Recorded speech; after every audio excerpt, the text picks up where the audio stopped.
Chapter 4. The Depression Interrupt Protocol, DIP.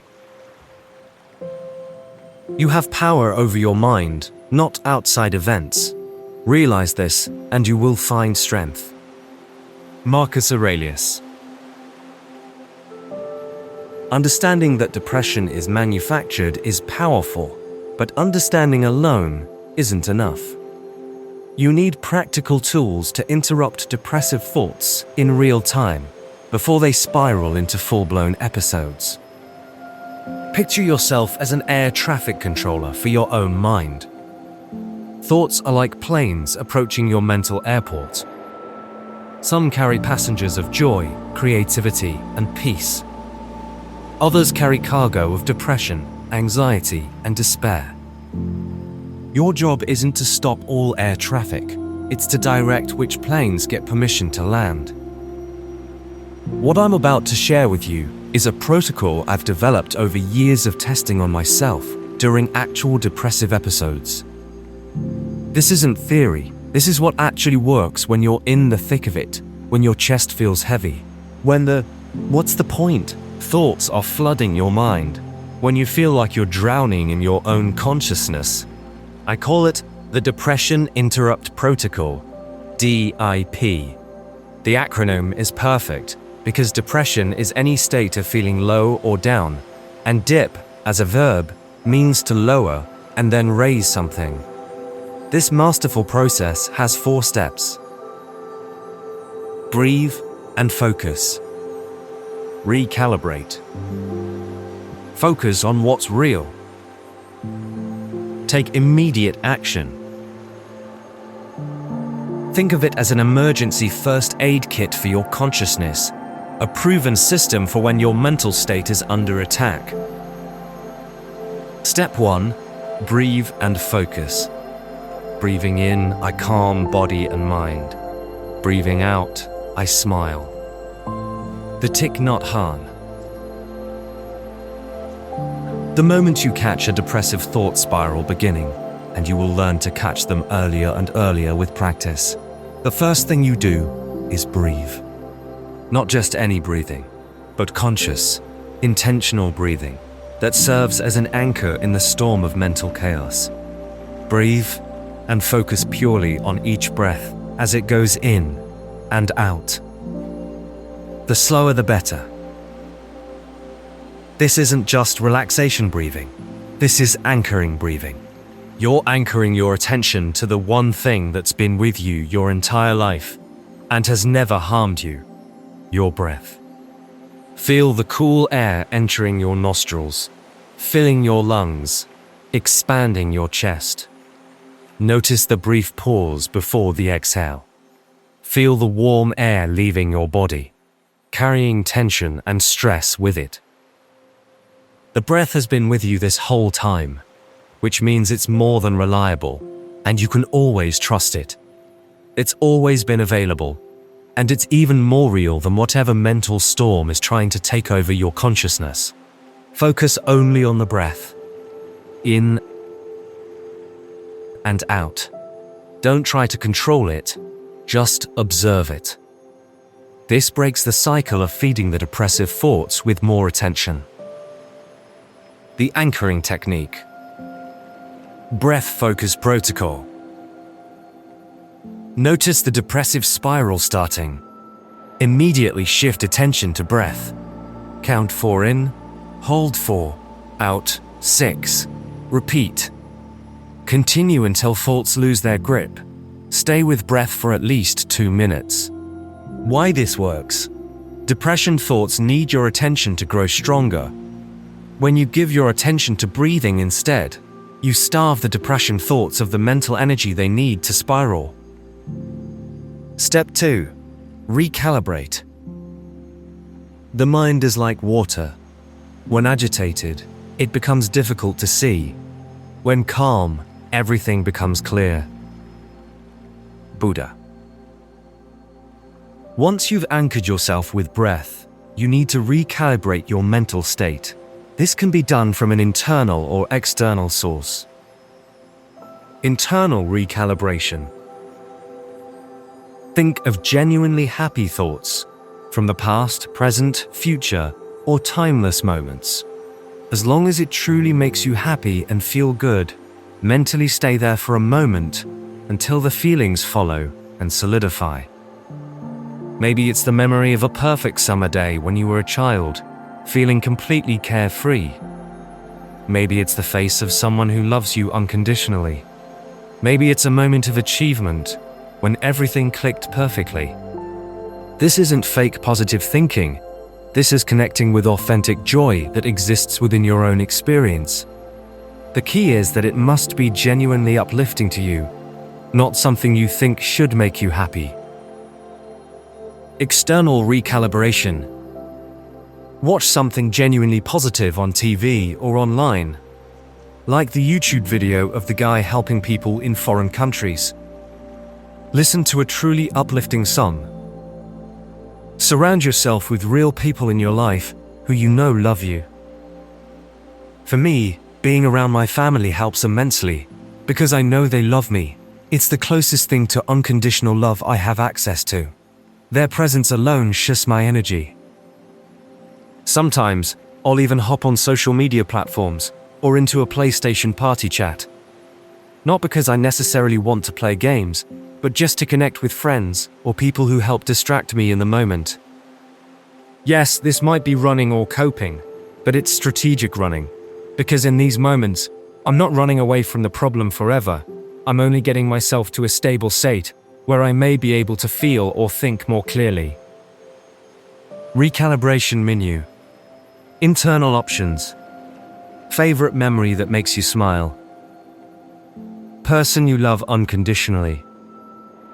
Moment of personal achievement. Place that brings you peace. Future vision that excites you. External options. Uplifting music or videos. Connecting with loving people. Nature sounds or visuals. Art or inspirational content. Physical comfort. Warm bath, soft blanket. Step 3.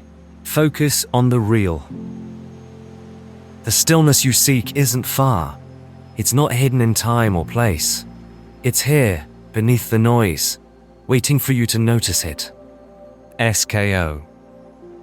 This is the most important step, and it's based on ancient wisdom that the yogis and master teachers I study define as this. Real is that which never changes. Think about it. Everything you can see, touch, or name is constantly changing. Your body ages, your thoughts come and go, your emotions rise and fall, your circumstances shift. But something in you has remained constant since you were 5 years old. When you're depressed, you're usually focused on things that are temporary, changing, or outside your control. You're worried about the future, regretting the past, comparing yourself to others, or attaching to things that are inherently impermanent. The real is that inner stillness that lies dormant in all of us. It's the awareness that's been watching your thoughts your whole life. It's the part of you that was there when you were 5 years old and is still there now, unchanged by all the drama, trauma, and stories that have happened to your body and personality. Close your eyes right now.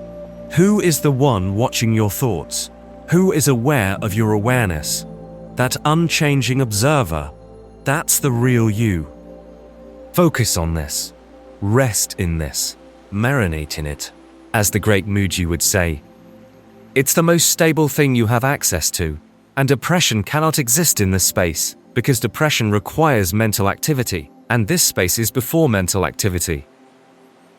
The real recognition practice. Finding the unchanging. Ask, who am I beyond my thoughts and emotions? And notice the awareness that observes all mental activity. Rest in that quiet, observing presence. Recognize, this has never changed since childhood. Realize, depression can't touch this space. This step alone can instantly shift your entire experience because you're connecting with the part of you that was never depressed and never can be.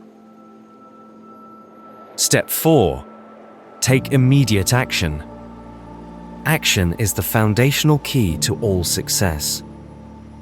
Pablo Picasso. Once you've stabilized yourself through breathing, recalibrating, and connecting with what's real, you need to take immediate action to shift your energy completely. This is crucial because depression creates mental loops that keep you trapped in thinking. Physical action breaks those loops and grounds you back in reality. The most effective actions. Charitable acts. Most powerful. Immediately take action and do something, anything to help someone else, even if it appears small or meaningless. To put a smile on a person's face is truly priceless. Getting outside your own mental loop by focusing on someone else's well-being immediately shifts your state. This could be as simple as sending an encouraging text, helping someone carry groceries, or complimenting a stranger. The magic happens when you shift from self-focus to service focus. Get in the sun. Natural sunlight is a natural antidepressant. Even 10 to 15 minutes outside can completely change your energy. The vitamin D production, circadian rhythm regulation, and simple connection with nature work together to lift your mood. Exercise. Even brief movement, walking, stretching, jumping jacks, gets your energy flowing and breaks the stagnant mental patterns. Depression often comes with physical stagnation, so any movement helps restore natural flow. Creative expression. Art, music, writing, anything that lets you express what's moving through you rather than keeping it trapped inside. Creation is the opposite of depression. It generates rather than consumes energy. The key is immediate action. Don't think about it, don't plan it, just move your body and do something that serves life rather than feeding the depression. Action menu. Immediate actions that work. Service. Text someone. Encouragement. Help a neighbor or stranger. Volunteer for a cause you care about. Make someone laugh. Movement. Walk outside for 10 minutes. Do jumping jacks or push-ups. Dance to one favorite song. Stretch or do yoga. Creation. Write in a journal. Draw or paint something. Sing or play music. Clean or organize space.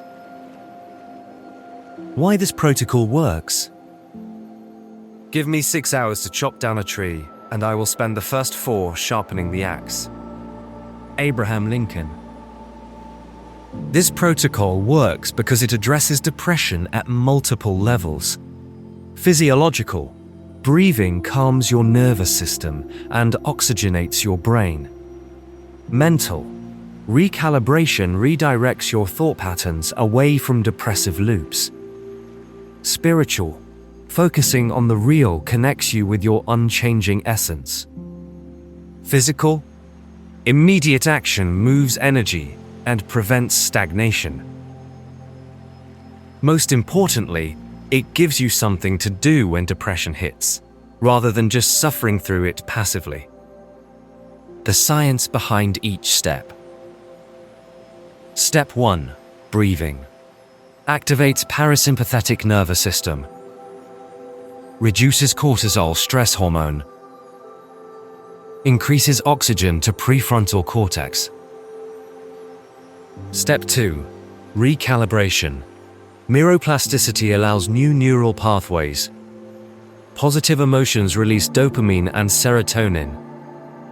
Social connection activates oxytocin. Step 3.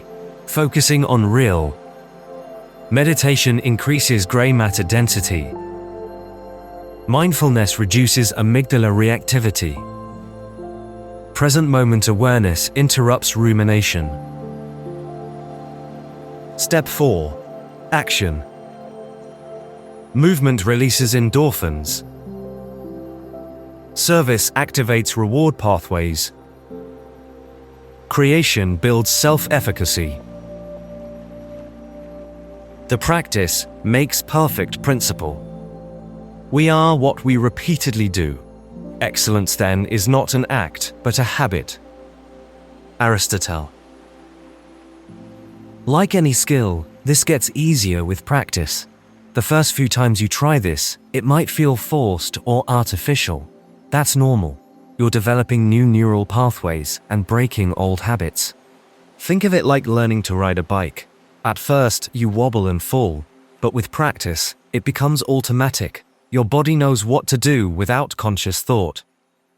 But I can tell you from experience, after using this protocol consistently, you'll start catching depressive thoughts earlier and earlier. What used to become a 3-day episode might become a 3-hour episode, then a 30-minute episode, then just a few minutes of discomfort that you can navigate through consciously. Progress tracking. Typical progression. Week 1. Notice depression after it's already strong.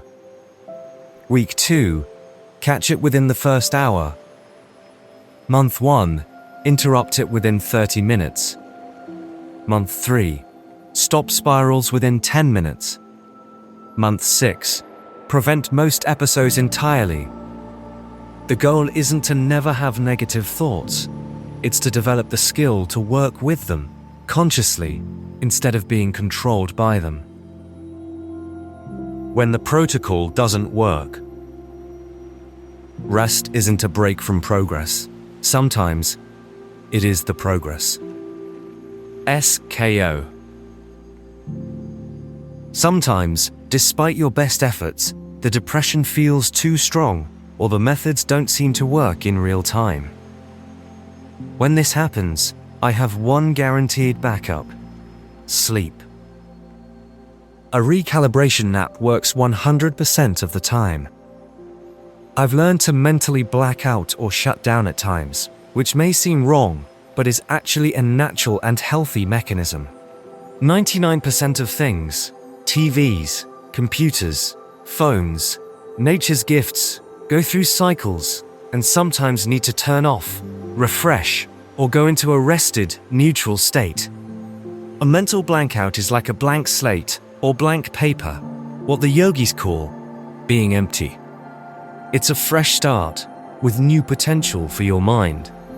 And this is not only possible, but done by every conscious person, whether we realize it or not.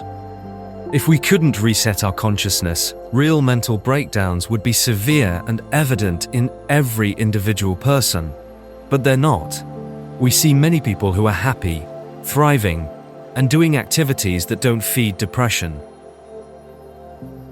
The reset option. 1. To use the nap reset. Protocol steps aren't working. Depression feels overwhelming. Mental fatigue is too strong. Need to start fresh. How to do it? Find comfortable, quiet space. Set intention for healing rest. Sleep 20 to 90 minutes. Wake up and try protocol again. The daily prevention. An ounce of prevention is worth a pound of cure. Benjamin Franklin. While this protocol is designed for interrupting depression when it hits, the real power comes from daily prevention. Structure your life around positivity. Create a style of mental hygiene, a daily routine that keeps your consciousness clean. This means being selective about what you consume mentally, just like you'd be selective about what you consume physically if you wanted to be healthy. Prevention is always easier than cure. When you're filling your mind with uplifting content, connecting with positive people, and engaging in meaningful activities, there's less space for manufactured depression to take root. Daily prevention checklist. Mental hygiene. Daily practice. Morning. Start with gratitude, strong affirmations, or positive intention. Consume inspiring content first. Move your body before scrolling. Throughout day, notice what content triggers negative feelings. Choose connections over comparisons. Take breaks from screens regularly. Evening. Reflect on positive moments from the day. Avoid negative news before bed. Practice breathing or meditation. But when prevention isn't enough, when the manufactured depression system breaks through your defenses, you now have a reliable protocol to interrupt the spiral and return to your natural state of well-being. Chapter summary. Key takeaways from Chapter 4. The DIP process provides real-time depression interruption. 4 steps. Breathe, recalibrate, focus on what's real, take action. Each step addresses different aspects: physical, mental, spiritual, practical. Practice makes the system faster and more effective. Sleep serves as a guaranteed reset when other methods don't work. Daily prevention through mental hygiene is the ultimate goal. Reflection questions. Which step of the DIP process feels most natural to you? What immediate actions tend to shift your energy most effectively? How might your life change if you could interrupt depression spirals within minutes? The power is within you. You just need to know how to access it. In the next chapter, we'll address the questions and objections that inevitably arise when people first encounter these ideas,